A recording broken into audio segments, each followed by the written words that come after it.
Hello, everybody. We're at the 2023 TCA Eastern Division York Spring Show Meet, and we have Bruce Greenberg with us, of all people. And if you don't know who he is, I think you lived under a rock, because anybody who's in the Lionel trains has heard of the Greenberg Guide to Lionel Trains. So here we have the author of those books right here in front of us to talk to us today.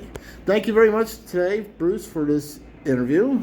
And so, can you talk to us how you got into doing these guides to Lionel trains of the books? Well, when I first started collecting trains Okay. in 1967, I went to train shows. There was a wonderful variety of trains, but I had no idea of what they were. I could see there were older ones and newer ones, and I was fascinated by the older ones. I had trained as a boy. My first train set was 1947. Wow. Yeah. Lionel 027 set, a 1666 locomotive, I think. But as I got involved in collecting older trains, it became a real challenge. What am I looking at? Is this as the factory produced it? Or has this been altered over the last 50, 70 years by people who owned it? And there was, to say the least, a scarcity of information. And at that time, I was a graduate student in political science. Wow. A professional student, if you will. Eventually I wrote a dissertation and did teach for a while. But I was in the information business. I always wanted to understand how things were done and what they were. So as I undertook the first book, which was a 1977 book on Lionel trains made between 1945 and 1977, I had to question, what information do I put in here? How do I help people understand these trains? And I was studying the collection of a wonderful man named Bill Edmonds. And Bill was helpful. He told me what he as a collector was looking for, the differences, and what were the unusual ones. So I started writing things down. And then I realized I needed more information. So I knew other people, and I took my manuscript and sent it to several other people. And the manuscript got better because I had editors people who wanted to edit, could help me fill in or tell me what I got wrong or tell me another way of saying it. And from the very beginning, I recognized as an author that my editors were essential to my being effective at conveying information. That was part of the beginning. The other part was, how do you show the picture? How do you show the trains? And I was trying to figure it out on my own, and that wasn't particularly good, but eventually I took black and white pictures, initially on white backgrounds. And then someone said, Bruce, no. The camera is looking at the picture, and it sees the white background, and it sees the black engine, and it says, oh, I need to balance, so I'm going to balance, so I'm going to make the black engine darker and lose detail because the white? No. Or if you add an orange train, the camera is still trying to figure out what the color is, and it will make the orange darker. Oh. And mislead the reader. Eventually I discovered gray background paper. Okay. So you're using a gray background to counteract the balance that the camera would want to make between the shades and all that stuff. Yeah, it's essential.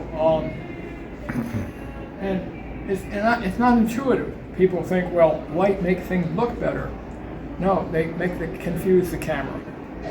And even modern cameras, such as one you have, try to figure this out or permit you to take a section, the camera's not here, my camera permits me to take one section and tell the camera, this is the color I'm interested in. So that was a very, very important discovery for me to better show pictures. What else? The other challenge to me as a publisher, an author, was I wanted to reach people who shared my enthusiasm and love for Lionel trains. However, I know that that's probably, let's say, 5 or 10% of the world in Columbia, Maryland.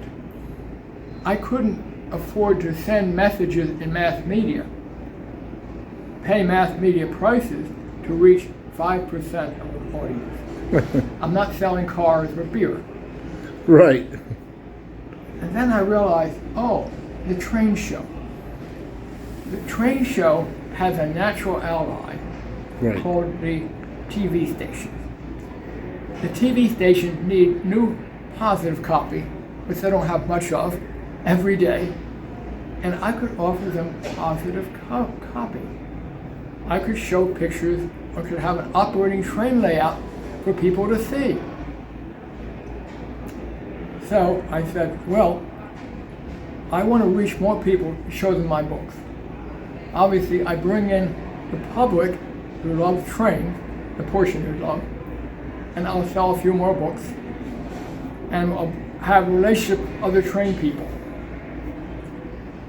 So I rented the Ellicott City Armory for December 1966. One weekend. And I had the good fortune, I built a special train layout to take to my own show. Wow. And I was able to convince some of my dealer friends to bring trains put on table. And we had enough to make a halfway decent haul display. I then contacted, I believe it's Channel 2 in Baltimore, and had the good fortune to reach a editor who loved trains. And the anchor was assigned with a camera crew to come to the show on Saturday. They showed the trains running. We had thousands of people the next day. Wow. That told me that the way I, as a publicist, needed to work with mass media to take trains to the mass media to help our hobby. Yes. Next show I had at Ellicott City Armory, a number of the men who were part-time dealers decided it was a place to be. Oh, the first show we had a problem. Limited parking, and so people parked along Route 29 and I don't know the other street name, and created traffic jam. So the police were there helping us unravel the traffic jam. So the successful show brought more dealers, and then I contacted, I believe it was the Baltimore, the B&O Historical Society. I contacted the trolley group in Wheaton. Oh, okay. And I could get them to come to the show. We had other kinds of train people. So that's how the train publishing business linked to the train show business. Wow. Okay. My current project is this book, which I hope I will have in October of 25. My wife said, work harder. Now, these books have very limited time frame. That's 6 years. Why? Because I want to show in detail and tell the story. And I've been working my way through Lionel, O-Gauge. And I had a respect for both the engineers and the merchandisers, the people who sell trains. But in this book, I had special new appreciation Lionel took the technology of the day. They were a high-tech adapter of the day and created several new, very exciting ideas. For the first time, you could remotely uncouple your train and put them back together, ever, in a mass production toy. 1938. Wow, I did not know that. At the same time, they used the first freight car that unloaded something. Also 1938. It was a coal dump car. So my goal, first of all, was to explain the technology that led to the remote uncoupling control.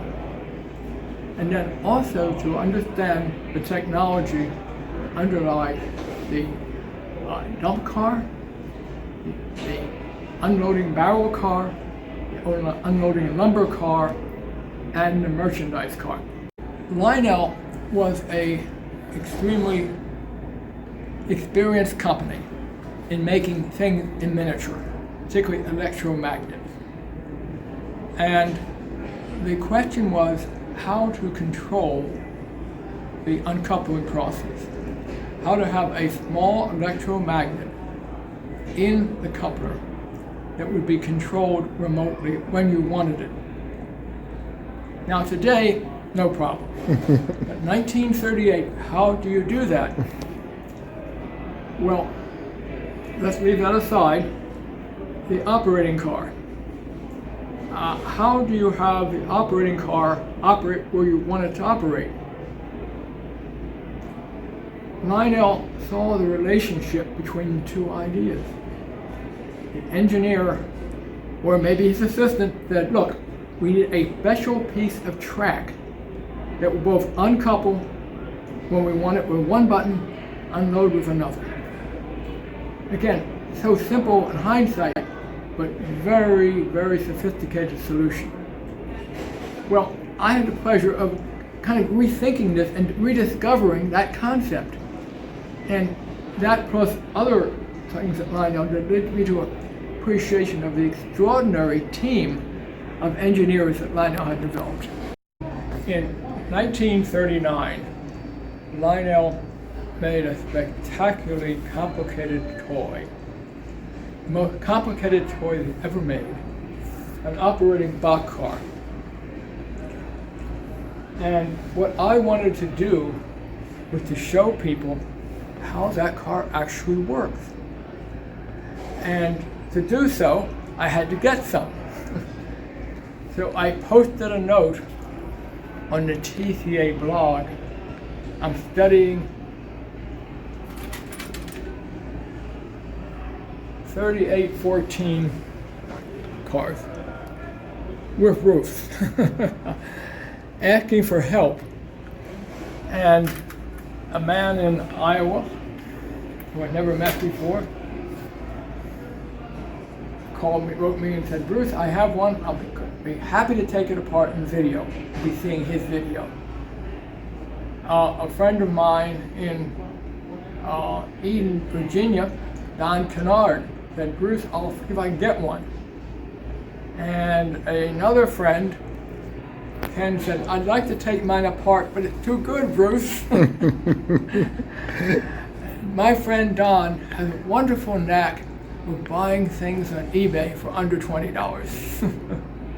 And he bought this entire pile of junk, and he brought it for me to show my friends tomorrow when I lecture at 4 o'clock. Oh, I give a lecture at each York train show. Okay. At 4 o'clock tomorrow. So Don brought me, bought a pile of junk on eBay, disassembled it, and told me how it works. Wow. So my pleasure is to find a way to communicate how this thing works. Okay. And also coming away with a great sense of respect for Lionel.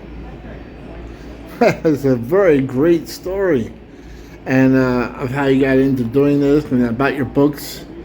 and the helpful information that's in there for future collectors. And I'm glad you do these books for people to have something to research the Lionel product.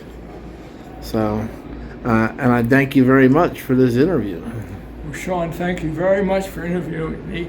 You're a very good interviewer. You establish rapport with the person very nicely. Thank you very much, and we'll see you at another train show, hopefully, Bruce. And it was this is a great honor to be interviewing you like this. Thank you very much. Okay, we'll catch you later, Bruce. I would like to thank Bruce Greenberg for a wonderful interview and telling us the story behind how he got into doing these Greenberg guide to Lionel trains. Also, would like to thank the security staff. I'm sorry, I don't know her name, but she took this picture of me and Bruce together, and she actually introduced me to Bruce. And so it was a great time to spend with Bruce to learn about his history with Lionel trains. Okay, we'll see everybody trackside.